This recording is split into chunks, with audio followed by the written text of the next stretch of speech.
Would you believe me if I told you that 90 minutes of exercise per week captures most of the health benefits that exercise has to offer? In this video, I'll show you exactly how to structure those 90 minutes efficiently. Now, if it's supposedly this simple and only takes 90 minutes a week, why isn't everyone doing it? Now, it's been a while since I started exercising, but if I had to take a guess, I would say that it might seem quite confusing and downright overwhelming to start your fitness journey. You might assume that it takes hours upon hours of jogging, or that you might need a six-pack to be healthy, which you absolutely don't. And so to cut through all of that noise, let's base our recommendation in science. So, what does the science point to? 3 simple pillars: strength training, cardio training, and recovery. So that's it. 3 things. You don't need anything else to stay healthy. And yes, recovery is as important as the exercise. Now I'll take you through each one of them to show you that it's actually not that complicated and it doesn't take that long. Resistance training. First things first, this doesn't mean that you need to become a bodybuilder. And no, you won't become huge from doing a bit of weights, because apparently that's a concern for some people.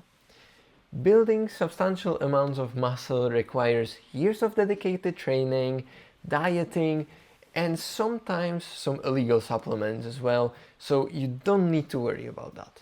Resistance training is a big part of staying healthy, especially as you age. So this is where I would allocate a big part of the 90 minutes that we're talking about. Personally, I would recommend at least 2 sessions of 30 minutes up to an hour if you have the extra time and want to do a bit more. So why do I say that strength training matters this much? Well, first of all, in 2 meta-analyses, it shows 10 to 20% reduction in chance of early death. And second of all, multiple RCTs show that it improves key health markers that then have positive impact on all-cause mortality. We're talking about things like blood pressure, bone density, body composition, and strength. As I said before, strength training is especially important as you age. It helps prevent things like sarcopenia, which is muscle mass loss related to aging, bone density drops, and it keeps you stronger for longer. It might come off as surprising, but grip strength is a really good predictor of mortality when you get older. Now, just to be clear, just training your grip strength is not gonna keep you alive longer. Grip strength is just used as a proxy for your overall strength.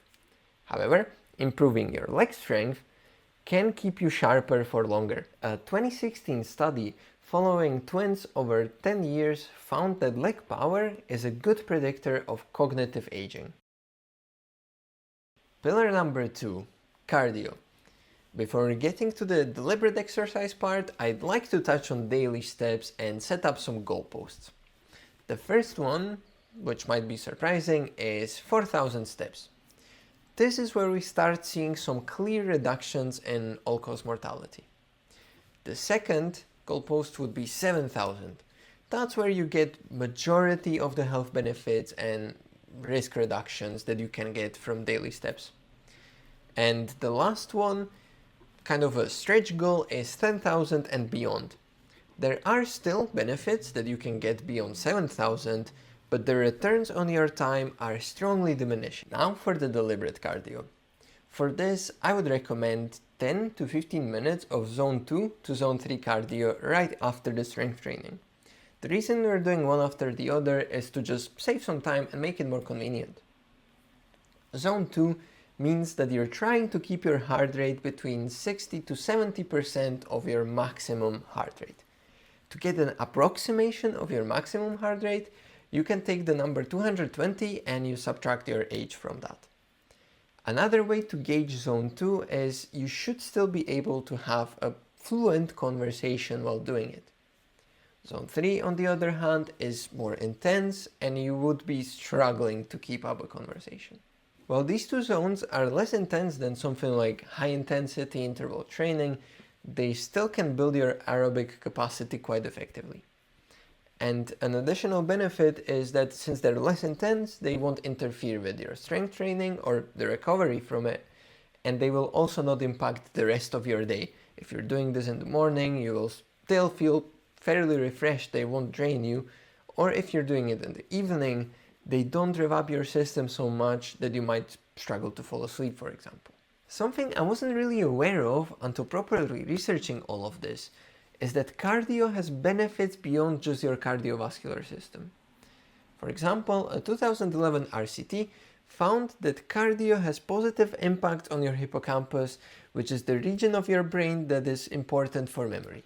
While both strength training and cardio already provide compelling benefits on their own, combining them is where you get the most benefit, which is why they're both pillars in this video. And now for the last one, sleep.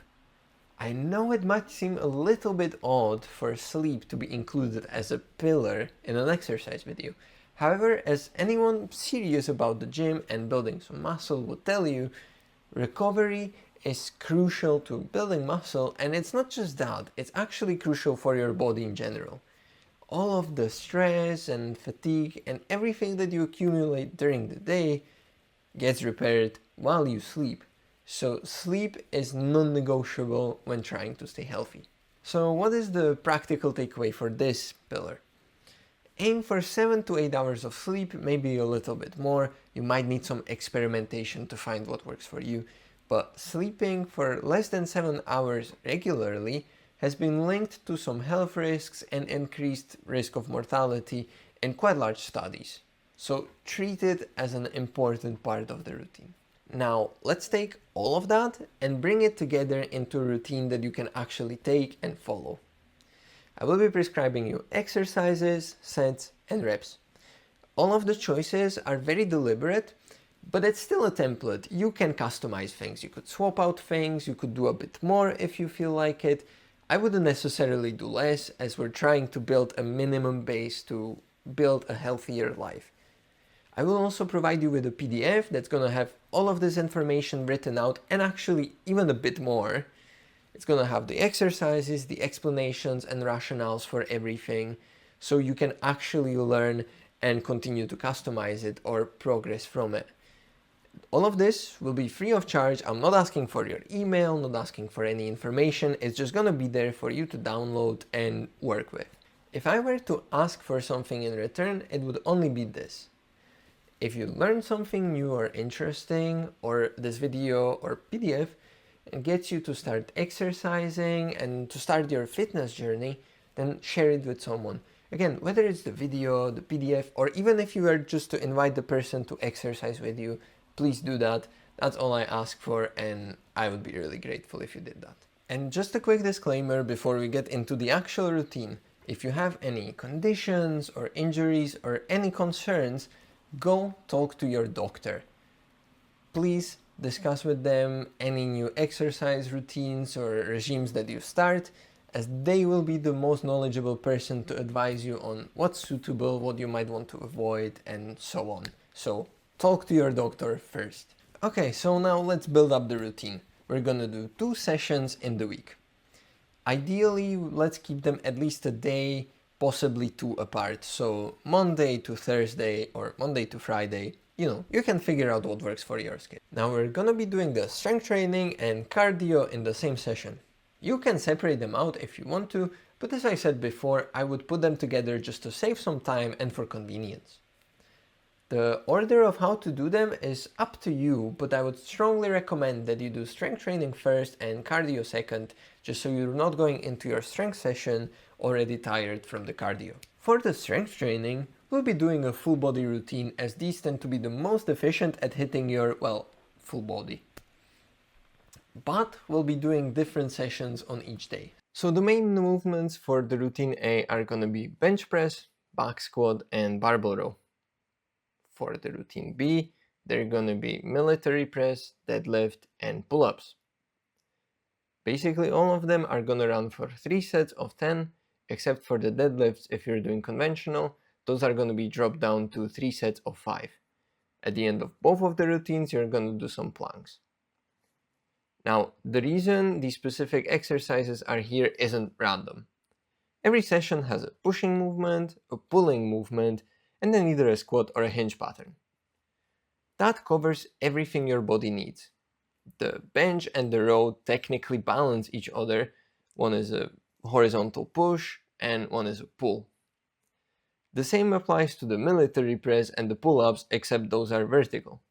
The deadlift and the squat are the two most important exercises for you to stay strong as you age. If you remember that leg power study from earlier, this is where you get that benefit. For the deadlift specifically, there are two options that you can do in the routine. The Romanian deadlift for 3 sets of 10, or the conventional, or sumo if you prefer, for 3 sets of 5.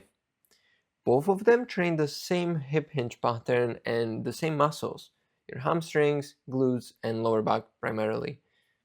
The Romanian deadlift is the bit more beginner-friendly option of the two.